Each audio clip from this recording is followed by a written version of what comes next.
नमस्कार। अब कोरोना काल चल रहा है तो बाबा गोपालपुरिया इसमें क्या कर रहे हैं ना कि मतलब काढ़े का आनंद ले रहे हैं। और समय समय की बात है, प्रभु जो करता है अच्छा ही करता है। खैर मैं यहाँ ये बात नहीं बताने, मैं तो यहाँ एक आपको लोक कथा लेके आया हूँ, एक पारंपरिक भोजपुरी लोक कथा जो मैं हिंदी में प्रस्तुत करूँगा। और ये जो लोक कथा है ना, ये हमारे बाप दादा के ज़माने से हमारे भोजपुरिया क्षेत्र में हम लोग सुनते आए हैं। तो अब देर न करते हुए मैं कथा पे आ जाता हूँ। कथा का शीर्षक है प्रेम न जाने जाति कुजाति। मतलब अगर प्रेम हो जाए तो वो जात धर्म नहीं देखता, क्योंकि प्रेम तो प्रेम होता है।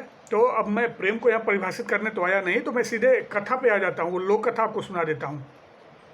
विक्रमादित्य के बारे में आप सब लोग सुने ही होंगे। हमारे वहाँ बहुत सारी जो लोक कथाएँ हैं ना, उसमें राजा विक्रमादित्य जी का नाम आता ही आता है।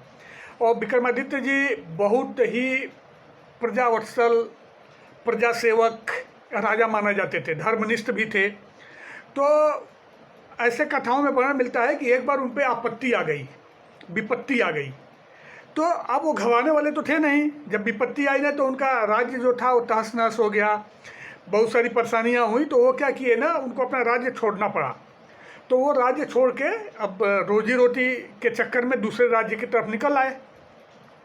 जब वो दूसरे राज्य में पहुँचे तो वहाँ उनको ग्रामीणों से पता चला, वहाँ की प्रजा से पता चला कि यहाँ का जो राजा है, जिस राज्य में वो पहुँचे थे, वो क्या करता है ना, प्रतिदिन अपने शयन कक्ष पर एक नया पहरेदार नियुक्त करता है।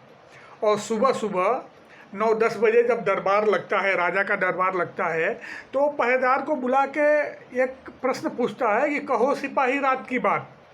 और पहरेदार कुछ बता नहीं पाता है। फिर राजा क्या करता है, सेनापति को हुक्म देता है कि पहरेदार को जेल में डाल दो। इसके लिए हमारे राज्य में राजा के शयन कक्ष की पहरेदारी करने के लिए कोई तैयारी नहीं होता है। अब विक्रमादित्य को तो काम चाहिए था और ये भी देखना था उनको कि क्या बात है। तो इसके लिए क्या किया विक्रमादित्य, वो तो राजा ही थे, सर्वगुण संपन्न थे, उनको किस बात का डर। और बोले ठीक है। उन्होंने उस राज्य के सेनापति से मिले और बोले कि सेनापति जी, आप हमको राजा के शयन कक्ष का पहरेदार नियुक्त कर दीजिए। अब सेनापति प्रसन्न हो गया, उसको तो कोई तो चाहिए भाई कि जो राजा के शयन कक्ष की पहरेदारी करे। अब बोला ना कि अभी देर नहीं करने का, आज ही रात से आप आ जाइए और राजा के शयन कक्ष की पहरेदारी शुरू कर दीजिए। फिर क्या हुआ कि राजा विक्रमादित्य उस राजा के शयन कक्ष के पहरेदार बन गए। राजा गया शयन कक्ष में, सो गया। जब रात को 12 बजा तो वो राजा अपने शयन कक्ष से निकला, और ऐसे निकला, तेजी में निकला, और विक्रमादित्य यानी पहरेदार बने विक्रमादित्य को कुछ नहीं बताया। जब वो आगे आगे निकला तो विक्रमादित्य, अब चूंकि राजा थे ही, उनको लगा कि राजा निकल रहा है, अगर कहीं बाहर गया कोई बात हो जाए तो मैं उसका अंग रक्षक हूँ, मैं उसका पहरेदार हूँ, उसका ख्याल रखना, उसकी हिफाजत करना, उसकी सुरक्षा करना मेरा काम है। ये सोच के वो भी उसके पीछे पीछे निकले। राजा सबकी आंख बचाते हुए दौड़ते भागते शमशान भूमि में पहुंचा। पीछे पीछे विक्रमादित्य यानी उनके पहरेदार भी पहुंचे वहां। विक्रमादित्य जी ऐसे छुप के लगे देखने की ये राजा कर क्या रहा है यहाँ शमशान भूमि में। वो क्या देखते हैं विक्रमादित्य कि वहाँ जो डोम होते हैं ना, जो अग्नि देते हैं, मृतक को अग्नि देते हैं जो, तो वो डोम की जो लड़की थी वो बहुत ही खूबसूरत थी और वो पहले से वहाँ विराजमान थी। अब विक्रमादित्य को समझते देर न लगी। दरअसल बात यह थी कि उस राजा में और उस डोम कन्या में बहुत ही प्रेम था, अटूट प्रेम था। अब क्या हुआ कि वहीं एक टूटी हुई खाट, बसखत मैंने बांस की एक खाट पड़ी हुई थी टूटी हुई, उस पर राजा बैठ गए और उनके बगल में वो कन्या भी, डोम कन्या भी बैठ गई। अब दोनों में प्रेमालाप शुरू हो गया, बातचीत शुरू हो गई।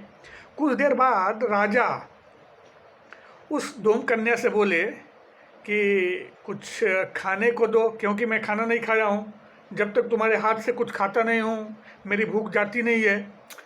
अब वो बोली कि ये आधी रात को भोजन में तो कुछ मिलेगा नहीं। हाँ, जो लोग मुर्दे उर्दे पे बतासे, मिठाइयाँ, चढ़ा के रखते हैं, उसमें से थोड़ा सा मैंने इकट्ठा करके रखा है, तो वही ला के दी। और राजा वही बहुत ही प्रेम से खाए, प्रेम से खा के पानी पी के, और वहीं क्या किए, उसके गोदी में सर रख कर उसी टूटी हुई खाट पे एकदम गहरी नींद में सो गए। राजा सो गए और वो जो उनकी प्रेयसी थी डोमकन्या, वो उनके बालों में अपने हाथ फिराती रही।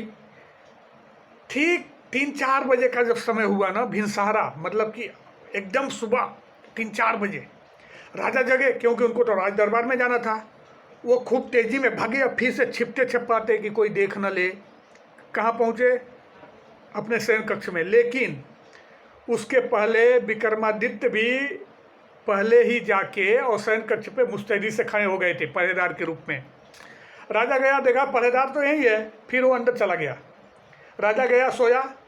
सुबह में क्या हुआ, 9-10 बजे जब राज दरबार लगा तो, और राजा सिंहासन पे बैठा, राज दरबार लगा, फिर वो सेनापति को बोला कि आप शयन कक्ष के पहरेदार को बुलाइए। तो फिर सेनापति ने शयन कक्ष के पहरेदार यानी विक्रमादित्य जी को बुलाया दरबार में। तो राजा ने विक्रमादित्य से पूछा, कहो सिपाही रात की बात, मैंने ये सिपाही तुम रात की बात बताओ। तो राजा विक्रमादित्य भले पहरेदार थे, लेकिन थे तो राजा ना, राजा के गुणों से तो वशीभूत थे। वो हाथ जोड़ के प्रणाम किए राजा को, और विक्रमादित्य ने कहा, महाराज, इस राज दरबार की भी एक प्रतिष्ठा है, एक इज्जत है, और आपकी भी एक इज्जत है, इस राज्य की एक इज्जत है। और मैं जो कुछ भी बोलूँगा ना, आपको सांकेतिक भाषा में बोलूँगा, क्योंकि मैं नहीं चाहता कि मैं कुछ ऐसा बोल जाऊँ कि ये आसपास के लोग, सभी लोग समझ जाएं कि मैं क्या कहना चाहता हूँ। अब राजा और प्रसन्न हो गया, बोला, बिल्कुल आप बताइए, रात की बात बताइए, रात की बात क्या हुई थी। तो विक्रमादित्य ने कहा, देखिए महाराज, भूख न जाने जूठी भात और नींद न जाने टूटी खाट और प्रेम न जाने जाति कुजात। मतलब अगर भूख लगी हुई है ना, तो जो कुछ भी रूखा सूखा मिल जाए समय पे, वो तृप्त कर देता है, आनंद आ जाता है उससे। और अगर अच्छी नींद आ रही हो ना, तो आदमी कहीं भी नीचे, कहीं टूटी खाट, कुछ भी नहीं दिखाई देता, आराम से सो जाता है। और प्रेम की भी वही हालत है महाराज, अगर प्रेम हो जाए ना, तो जात धर्म नहीं देखता। अरे राजा को तो ज्ञान हो गया, उसको लगा कि मुझसे तो ज्ञानी, विवेकी, प्रज्ञावान ये सामने वाला पहरेदार ही है। उन्होंने देर न करते हुए राजा ने विक्रमादित्य को तुरंत अपना राज सिंहासन सौंप दिया और खुद ही जंगल की तरफ निकल गया पूजा पाठ करने, तपस्या करने। और फिर उस राज्य के अधिकारी कौन हो गए? राजा बन गए विक्रमादित्य। तो प्रेम न जाने जात कुजात, ये लोक कथा यहीं समाप्त होती है। फिर एक नई लोक कथा लेकर हिंदी में ही अगले वीडियो में प्रस्तुत होऊंगा। तब तक के लिए राम राम, जय भोजपुरिया माटी, जय माई भारती। हाँ, लेकिन आप ये ज़रूर बताइए कि हमारे ये जो बात विचार है, किस्सा कहानियाँ हैं, किसी भी परंपरा की, किसी भी समाज की, ये जो चीज़ें हैं वो आपको कैसी लग रही हैं, ज़रूर बताएं। नमस्कार, तो फिर मिलते हैं अगले वीडियो में।